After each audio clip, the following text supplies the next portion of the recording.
Chen here. New chapter opens right now. They called it the trial of the century. Looking back now from the ruins of what used to be the greatest civilization in 3 galaxies, I can tell you it was actually the stupidest decision in the history of stupidity. And I should know. I was there. I watched it all happen. My name is Vekor, and I used to be a mid-level communications officer for the Draconite Imperium. Used to be, being the key phrase here because, well, there is no Draconite Imperium anymore. But I am getting ahead of myself. 47 minutes. That is how long it took for everything to collapse. 47 minutes between the moment Supreme Chancellor Gorvath pressed that execution button and the moment our entire governmental structure turned into cosmic dust.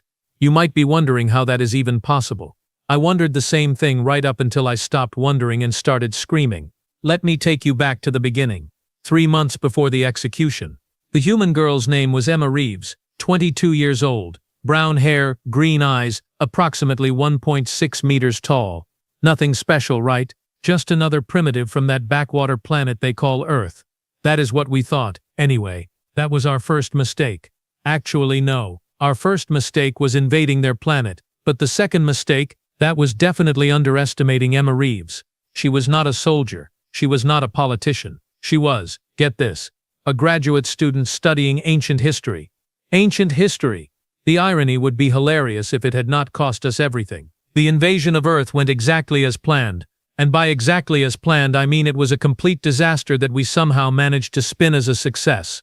See, the Draconite Imperium had been expanding for 6,000 years. We had conquered 473 worlds. We had the biggest fleet, the strongest weapons, the most advanced technology in known space. Earth did not even have faster-than-light travel. They were still shooting chemical rockets at each other and calling it space exploration. Adorable. Really. So when Supreme Chancellor Gorvath decided Earth would be our 474th conquest, nobody questioned it. Why would we? It should have been easy. A quick occupation, strip the planet of resources, add another jewel to the Imperium's crown. Simple. Except, humans do not do simple. The invasion fleet arrived on a Tuesday. Earth time, obviously. We do not have Tuesdays in Draconite culture. We have something called Zarthak, which roughly translates to the day when productivity is measured and the weak are mocked. But that is beside the point. 300 warships dropped out of hyperspace above their planet. The humans, to their credit, did try to fight back. Their primitive missiles bounced off our shields like insects hitting a windscreen. Their nuclear weapons, laughable. We had shielding that could withstand the collapse of a small star. What were a few fusion bombs going to do? We took their major cities in 6 hours. Their military command structure collapsed in 8. By the end of the first day, Earth was ours. Or so we thought. That was when the problems started. Small problems at first. Supply convoys going missing. Communication outposts going dark. Soldiers disappearing in the night. We blamed it on scattered resistance. Every conquered world had resistance fighters in the beginning. They always gave up eventually. But humans? Humans do not give up. They get creative. Emma Reeves was part of a resistance cell operating in what used to be called North America, specifically somewhere in the Rocky Mountains. I am not great with Earth geography. All their continents look the same to me, honestly. Lots of water, some land, very boring. Her cell was small, maybe 15 people. They had no military training, no advanced weapons, no hope of actually winning. What they did have was Emma's brain, and as it turned out, that was more dangerous than any weapon we had ever encountered. She figured out our communication protocols. Do not ask me how. I have 7 years of advanced technical training and I barely understand our communication protocols. But this human girl, this history student, cracked our encryption in 3 weeks. 3 weeks. It took our best programmers 2 years to develop that encryption. Once she was in our systems, she started causing, shall we say, difficulties. First, she rerouted an entire supply shipment meant for the occupation force in Asia, sent it to Antarctica instead. Do you know what is in Antarctica? Ice, just ice, and penguins, apparently, though I never saw one. Our soldiers spent 2 weeks trying to figure out why they were receiving 10,000 tons of military rations in the middle of a frozen wasteland. Then she hacked into our personnel database and changed everyone's dietary requirements. Suddenly, every Draconite soldier on Earth was listed as severely allergic to our standard military rations. The medical officers had mental breakdowns trying to figure out why perfectly healthy soldiers were supposedly dying from food they had been eating for years. My personal favorite. She reprogrammed the announcement system in our main command ship. For one glorious week, every official announcement was preceded by what humans call cartoon sound effects. Imagine Supreme Commander Zolthor trying to deliver a serious tactical briefing while a sound labeled Boeing played in the background. His face turned colors I did not know Draconite physiology was capable of producing. Was it annoying? Yes. Was it embarrassing? Absolutely. Was it enough to make us take her seriously as a threat? You would think so, but no. That was mistake number 3. Chancellor Gorvath was not amused by Emma's antics. He was especially not amused when she managed to broadcast a message across every screen on every Draconite ship in orbit. The message showed him from a surveillance recording, tripping over his own ceremonial robes during an important state dinner. The video was set to what I later learned was called circus music. The entire fleet saw it.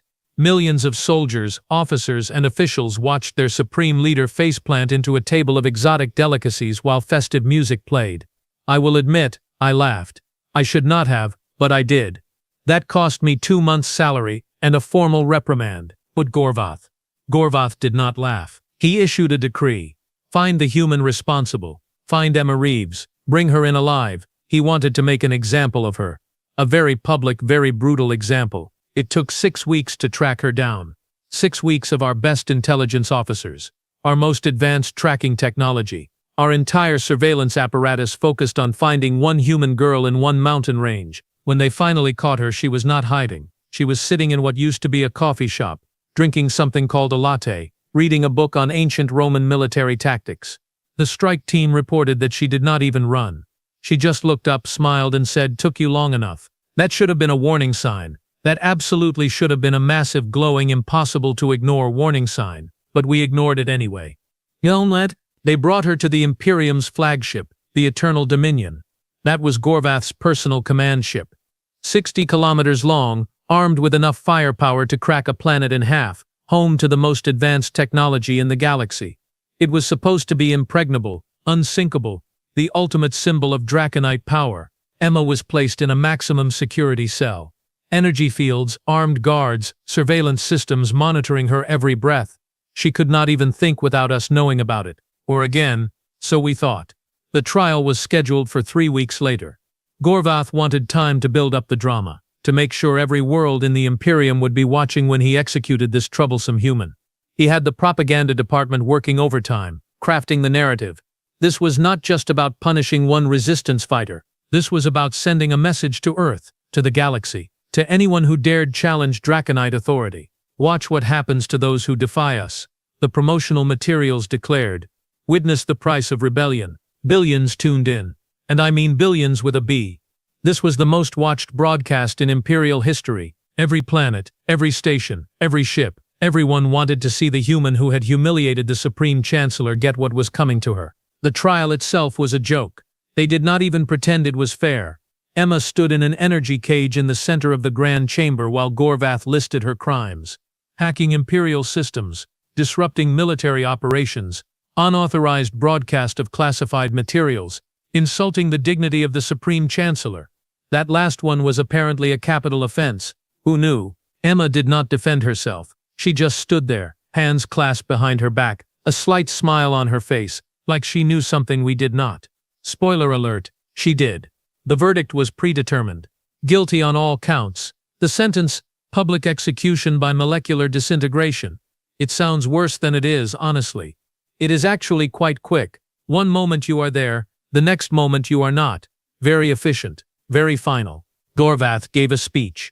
A long, boring speech about the power of the Imperium, the futility of resistance, the inevitable triumph of Draconite superiority. He went on for nearly an hour. I fell asleep twice during the recording. Emma just kept smiling. Finally, Gorvath reached the execution controls.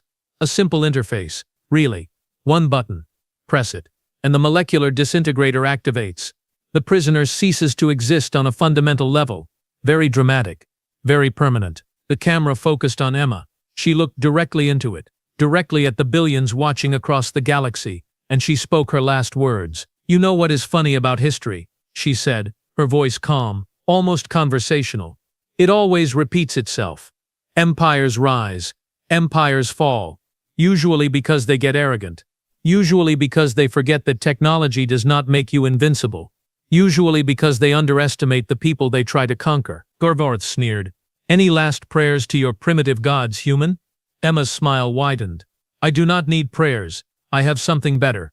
I have 37 viruses sleeping in your systems, waiting for you to press that button. I have backdoors in every computer on this ship. I have control over your life support, your weapons, your engines, your navigation, and I uploaded all of it during the 3 weeks I have been in your supposedly impregnable cell. The chamber went silent. Gorvath's sneer faltered. Impossible, is it? Emma tilted her head. Try me, and that is when Supreme Chancellor Gorvath, in his infinite wisdom, pressed the button. The molecular disintegrator activated. Emma Reeves vanished in a flash of light, gone, erased from existence. The broadcast feed cut back to Gorvath, triumphant, ready to declare victory over the human resistance. That lasted about 15 seconds. Then every system on the Eternal Dominion crashed simultaneously. The lights went out, the gravity failed, the life support started pumping the air out instead of circulating it.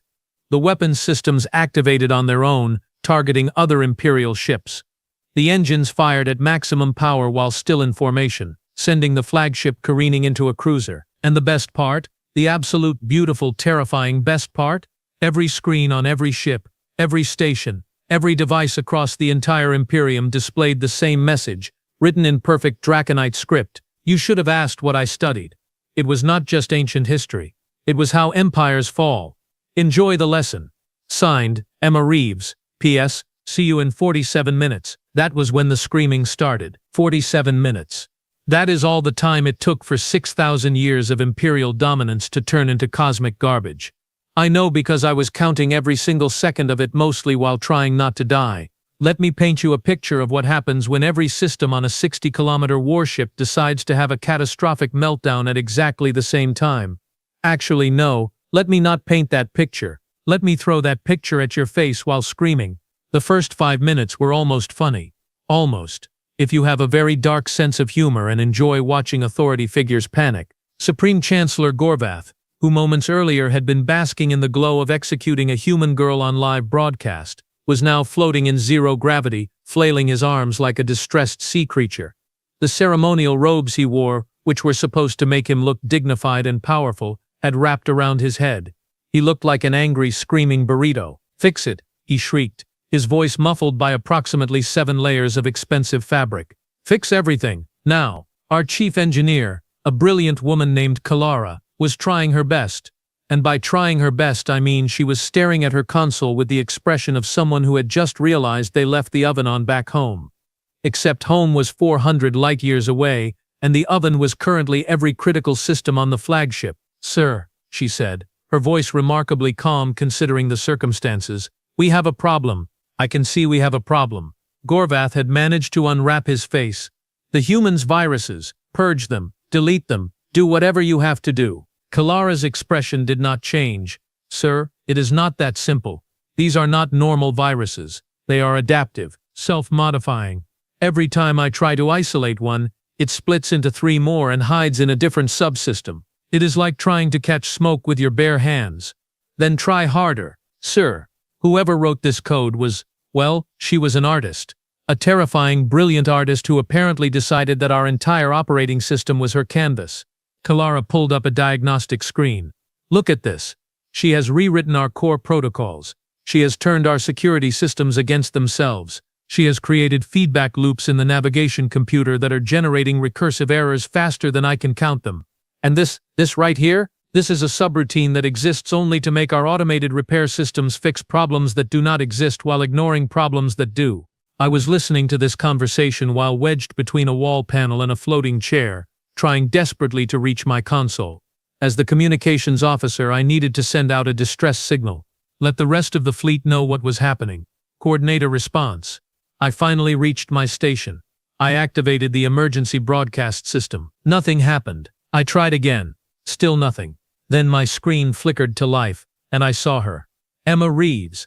Or rather a pre-recorded message from Emma Reeves. She was sitting in what looked like her cell before the execution, looking directly at the camera with that same infuriating smile. Hi there, she said cheerfully. If you are seeing this message, it means someone just tried to use the communication system. Sorry, but that is not going to work. See, I needed to make sure nobody could call for help during the next 42 minutes. Well, 41 now. Time flies when you are watching an empire collapse, does it not? I stared at the screen. She had pre-recorded timed messages. Of course she had. You are probably wondering how I did all this, Emma continued as if we were having a casual conversation. How one human girl with no formal computer training managed to infiltrate and destroy the most advanced technological system in the galaxy. The answer is actually pretty simple. I learned from the best teachers in history: Rome, the Mongols, the British Empire, Napoleon, Hitler, the Soviet Union, every single dominant civilization that ever thought they were too big to fail. She leaned forward, her expression shifting from cheerful to deadly serious. They all made the same mistakes. They got arrogant. They assumed their technology, or their armies or their resources made them invincible. They stopped questioning their own systems. They stopped checking for weaknesses. They became predictable. And predictable empires, those are easy to destroy. On the flagship, alarms were now blaring from every speaker. The ship was still careening through space, engines firing randomly, sending us spinning in directions that violated several laws of physics. 8 minutes, Kalara announced, checking her chronometer. Based on the progression of the system failures, we have maybe 8 minutes before the reactor containment fails. Gorvath had stopped floating and had managed to grab onto a support beam. His face had gone through several color changes and had settled on a shade of purple that I did not think was medically advisable. "Abandon ship," he said quietly. "Sir," I said, "abandon ship. Get everyone to the escape pods. Now." That was when we discovered Emma's next surprise. The escape pods were locked. All of them, sealed shut with security protocols that required command authorization to override. Gorvath rushed to the command terminal, pressed his palm against the biometric scanner, and entered his personal access codes. The screen blinked, then it displayed a message. "Access denied. Reason: you are bad at making decisions. Signed, Emma." The Supreme Chancellor of the Draconite Imperium, ruler of 473 worlds, commander of the greatest military force in known space, made a sound that I can only describe as a whimper. Meanwhile, across the rest of the fleet, similar scenarios were playing out. I know this because even though I could not send messages, I could still receive them. Hundreds of distress calls flooded in, each one more desperate than the last. The battlecruiser Warrior's Fang reported that their weapons had activated and were firing on their own escort ships. The carrier group Delta 7 said their navigation systems were plotting jump coordinates into the heart of a star. The destroyer Relentless Pride transmitted that their life support had reversed pressure, and they were currently experiencing what their captain described as the galaxy's worst decompression headache. But here is the thing that made it all so perfectly, horribly, brilliantly, catastrophic. Emma had not just attacked the flagship. She had infiltrated every single ship in the occupation fleet, every cruiser, every destroyer, every support vessel, and she had synchronized her viruses to activate simultaneously across all of them. 300 warships, all failing at once. On Earth below, I later learned, the remaining resistance forces were watching the spectacle through telescopes and commandeered observation equipment. They saw the Draconite fleet, which had dominated their skies for 3 months, tear itself apart in a fireworks display that put their 4th of July celebrations to shame. One ship collided with another, then another. The chain reaction spread. Vessels that tried to jump to hyperspace to escape miscalculated their coordinates and materialized inside other ships. The resulting explosions were visible from the planet's surface. Back on the Eternal Dominion, Kalara had abandoned any pretense of fixing things and was now just documenting the failure cascade for posterity. Professional to the end. That woman, fascinating, she muttered, scrolling through error logs. She has created a feedback loop in the reactor cooling system. It is actively heating the coolant instead of cooling the reactor. That should not even be possible. The safety interlocks should prevent that. Except she has convinced the safety interlocks that everything is fine. The reactor thinks it is running perfectly while it is actually about to explode. It is almost elegant. Elegant, Gorvath shrieked. "We are about to die and you are admiring the human's work," Kalara shrugged. "Well, yes. I mean, we are definitely about to die. Might as well appreciate the artistry involved." My console chimed. Another pre-recorded message from Emma. This one was timestamped for the 20-minute mark. Her face appeared on screen again. "Hello again. I am guessing things are getting pretty chaotic up there. Ships exploding, systems failing, Supreme Chancellor probably having a mental breakdown. How am I doing? Pretty close to accurate, I bet. She was eating something. It looked like a chocolate bar. She took a bite, chewed thoughtfully, then continued. Here is what you need to understand about humans. We are not the strongest species. We are not the fastest. We do not have the best technology or the biggest guns. What we have is spite. Glorious, creative, terrifying spite. You invaded our planet. We took it personally. You thought you could just show up, take our stuff, and rule over us. That made us angry. And humans are very, very dangerous when we are angry. She finished the chocolate bar and crumpled the wrapper. But you know what really sealed your fate? You made it personal for me. You did not just invade Earth. You interrupted my dissertation research. Do you have any idea how annoying that is? I was 3 chapters away from finishing my thesis on the fall of the Roman Empire. 3 chapters. And then you guys showed up and ruined everything. Emma leaned back in her chair. So I decided to give you a practical demonstration of exactly how empires fall. Consider it my final thesis, my magnum opus.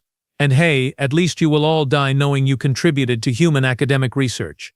That has to count for something, right? The message ended. Gorvath was now curled in a fetal position, still clinging to the support beam, making small sobbing sounds. 25 minutes had passed since the execution. 22 minutes remained. The Eternal Dominion shuddered. The reactor was entering critical failure. Around us, what was left of the fleet was scattered wreckage and expanding debris clouds. Out of 300 ships, maybe 50 were still intact. And by intact, I mean not currently exploding. They were still completely non-functional. I looked at Kalara. Is there anything we can do? She considered the question seriously. We could pray. To which gods? At this point, all of them. Maybe one will listen. 30 minutes. The ship's artificial gravity gave up entirely. We were all floating now, watching as console after console went dark. The main reactor display showed temperatures rising into ranges that made my thermal training seem like a joke. Another message from Emma appeared. This one was shorter. 30 minutes.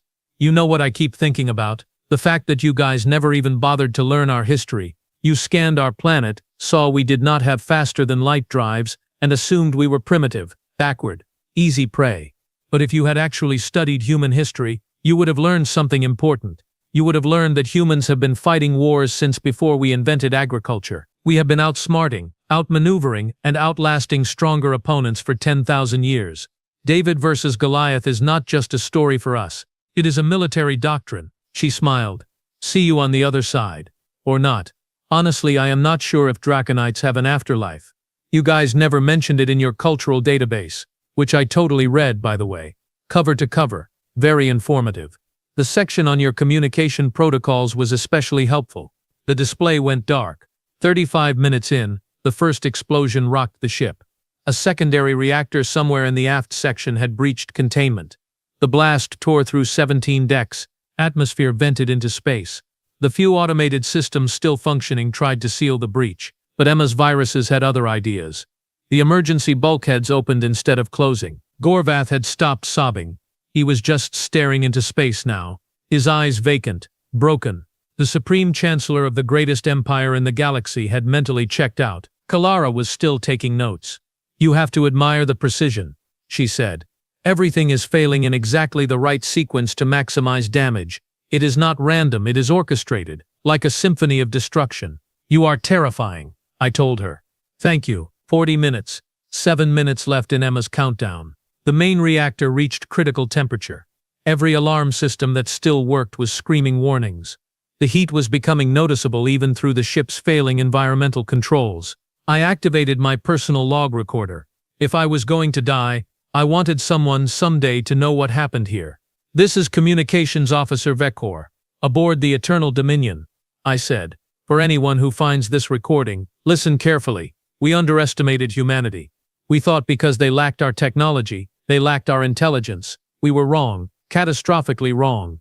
The human Emma Reeves single-handedly destroyed the entire Draconite occupation fleet using nothing but code and time. She infiltrated our systems, planted viruses we could not detect, and waited for the perfect moment to activate them.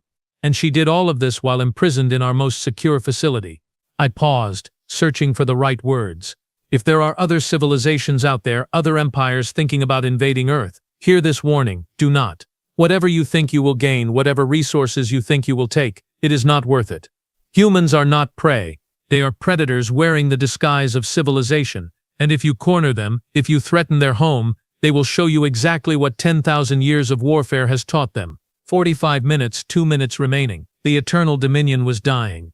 Fires raged through the corridors. The hull was fracturing. The reactor was seconds away from complete meltdown. Kalara floated over to me. "It has been an honor serving with you, Vekor." Likewise. Gorvath was still catatonic. I felt a strange pity for him. He had wanted to make an example of Emma Reeves. He had wanted to show the galaxy what happened to those who defied the Imperium. Well, he had succeeded, just not in the way he intended. 46 minutes. The final message from Emma appeared on every screen that still functioned. 46 minutes, she said. 1 minute until my prediction comes true. I want you to know, this was not personal. Well, okay, it was a little personal. You did blow up my university, and my favorite coffee shop, and my apartment, but mostly this was about sending a message. You do not get to invade someone's home and expect no consequences. You do not get to kill people and think you will walk away clean. Actions have consequences, and your consequence is extinction. She looked directly at the camera, directly at us. Tell your leaders, if any survive, tell them Emma Reeves says hello from history class.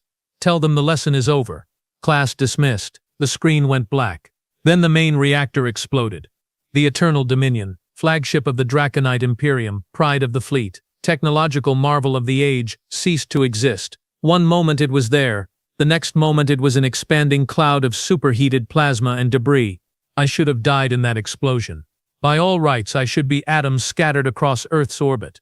But in the chaos, in those final seconds, I managed to reach an emergency escape capsule that Emma's viruses had somehow missed. Or maybe she left it functional on purpose. I will never know. The capsule ejected automatically when the reactor went critical. I tumbled through space, watching through the small viewport as the rest of the fleet finished destroying itself. Ship after ship, gone. The greatest military force ever assembled reduced to wreckage in less than an hour. 47 minutes, exactly as Emma predicted. The capsule's automated systems activated, plotting a course to the nearest habitable world, which happened to be Earth. Of course it was Earth. I landed 3 days later in what the humans call Australia, specifically in the middle of the outback. I was found by a group of human salvagers who were collecting debris from the orbital battle. They were surprisingly kind. They gave me water. They gave me food. They did not kill me even though I was technically an invader. One of them, an older man with sun-weathered skin and a kind smile, asked me what happened up there. I told him everything. About Emma. About the viruses. About the 47 minutes. When I finished, he nodded slowly. "Yeah," he said. "That sounds about right. You guys messed with the wrong species. She destroyed an entire fleet," I said, still struggling to process it. "One person, one human woman with no weapons, no ships, no army. She brought down an empire." The old man smiled. "Son, you have never studied human history, have you?" "No." "No. Well, let me educate you. That was not even the first time someone did that. Look up Joan of Arc. Look up Harriet Tubman. Look up Grace Hopper. Hell, look up my grandmother. She survived the London Blitz and still managed to run a resistance cell that sabotaged Nazi supply lines. Humans are stubborn. Especially human women. You do not mess with them. I have been on Earth for 6 months now. The Draconite Imperium no longer exists. The government collapsed within a week of the flagship's destruction. Turns out when you lose your entire leadership and your most powerful fleet in under an hour, people start questioning your authority. The remaining Draconite colonies either declared independence or were liberated by species we had previously conquered. Our empire, 6,000 years old, gone in the time it takes to watch a movie. And Emma Reeves, she became a legend. Humans tell stories about her now. They made monuments. They wrote songs. Her final message to the Imperium has been viewed over 50 billion times across various human networks. But here is the thing that keeps me awake at night. Emma was not a soldier. She was not a trained operative. She was a graduate student who got interrupted during her research. If that is what one annoyed human can do, what happens when you make all of them angry? I think about that sometimes. I think about it a lot, actually. And I am very, very glad that the war is over. Because if there is one thing I learned from the fall of the Draconite Imperium, it is this. Never underestimate humans. Never assume you know what they are capable of. And for the love of all that is holy, never interrupt their academic research. They take that very personally. My name is Vekort. I used to be a communications officer for the greatest empire in 3 galaxies. Now I work at a human coffee shop in Sydney, making something called cappuccinos and trying to understand how a species that invented espresso machines also managed to conquer the stars without even trying. 47 minutes. That is all it took to learn the most important lesson of my life. Humans do not play fair. They play to win. And they always, always win. The end. Galactic Empire executed a human girl on live broadcast. And that, my friends, is how one graduate student with a laptop bought down an empire that conquered 473 worlds. Never underestimate humanity. Never interrupt our research. And most importantly, never ever make us angry. Because we do not forgive, we calculate. And thanks for watching.